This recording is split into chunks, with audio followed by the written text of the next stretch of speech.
কিতাবুন এ বুক একটি বই, কলামুন a pen একটি কলম, কুরসিয়ুন এ চেয়ার একটি চেয়ার, বাইতুন এ হাউস একটি ঘর, বাবুন এ ডোর একটি দরজা, মিসবাহুন এ লাইট একটি বাতি, জিদারুন এ ওয়াল একটি দেওয়াল, সারিরুন এ কট একটি খাট।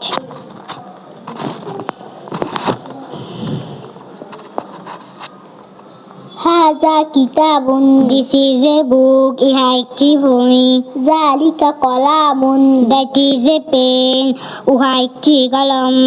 হাযা মসজিদুন দিস ইজ এ মস্ক ইহা একটি মসজিদ, যালিকা Baitun this is a house ইহা একটি ঘর, হাযা বাবুন দ্যাট ইজ এ ডোর ইহা একটি দরজা। না, দিস ইজ এ ডোর ইহা একটি দরজা, যালিকা মিসবাহুন দ্যাট ইজ এ লাইট উহা একটি বাতি, হাযা জিদারুন দিস ইজ এ ওয়াল ইহা একটি দেওয়াল, যালিকা কুরসিয়ুন দ্যাট ইজ এ চেয়ার উহা একটি চেয়ার।